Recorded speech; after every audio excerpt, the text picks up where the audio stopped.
An efficient civil service is key to the implementation of government's policy. To achieve an effective civil service, human capital development is vital. However, government recently suspended foreign trainings for civil servants as part of measures to reduce recurrent expenditure. My guest explains measures being taken to ensure that the suspension does not take a toll on the performance of the civil servants.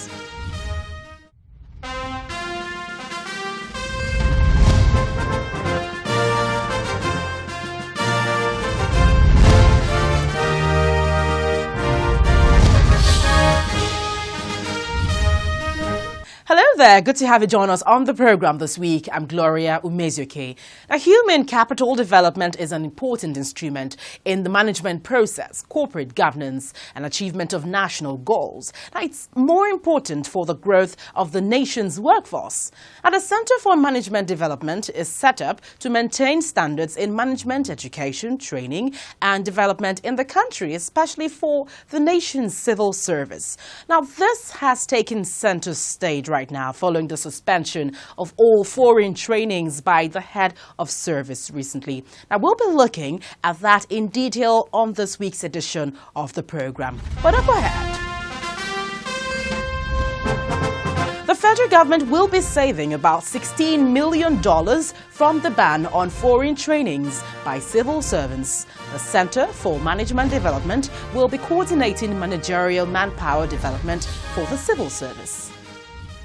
The Center for Management Development is a government parastatal under the Ministry of Planning, created to provide managerial and technical capacity and training for civil servants since 1973.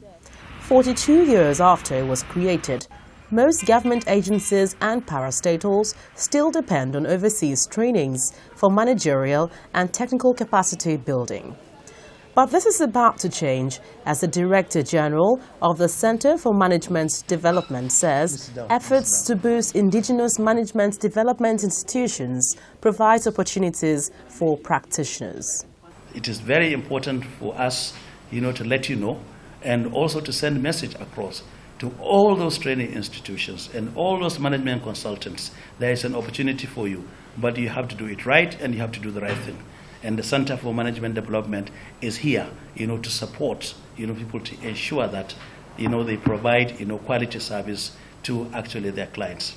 According to him, in line with government's decision to restrict overseas trainings for civil servants, the center will strengthen indigenous management training institutions and consultants while flushing out quacks from the market. I'm sure you know the issues about quacks, management consultants.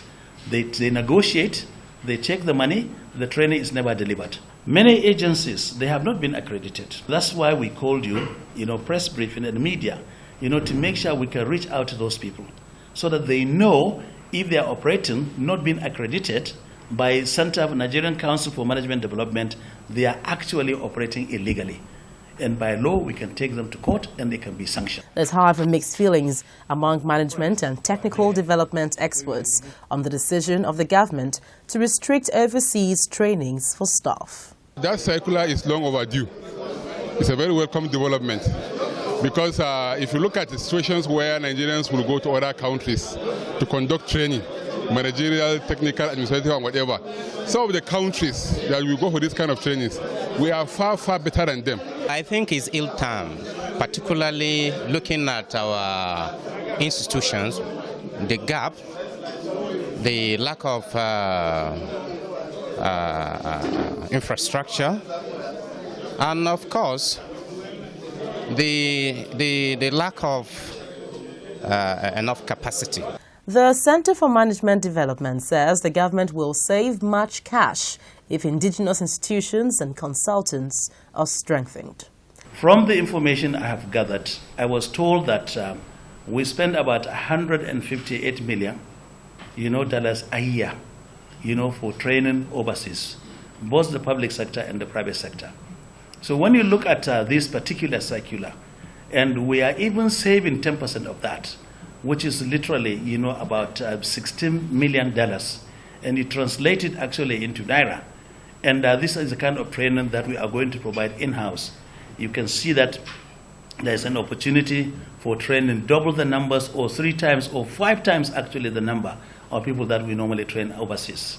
The federal government spends about $16 million each year for overseas training of staff, an amount some experts say could be used for other purposes if local content is strengthened. Now, joining me right now is the Director General of the Center for Management Development, Dr. Kabir Usman. He expatiates more on the ban on foreign trainings.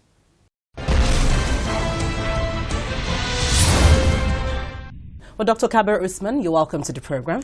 Thank you very much. Well, let's begin now with the recent ban on foreign trainings, for civil servants. That came as a shock to some people and not so for others.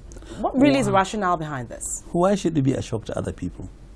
While you are trying to promote local content agenda. And when you look at foreign training, if I can just give you an anecdotal evidence.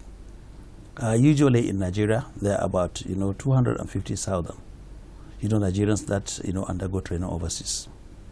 And if you look at the cost of training, you include the price of the ticket, the air ticket, and also the school fees, and as well as the ESTA code. It amounts on average of about $7,000. And when you multiply $7,000, by 250,000, it can easily clearly tell you that, we spend about $1.5 billion, on overseas training. And if you are saying that I'm going to save 10% of that money, and throw it actually to the local content agenda so that we can use our local management development consultants in Nigeria. So why should that worry people at all? It is very important, for us, to understand the amount of money you will spend to train one person, overseas.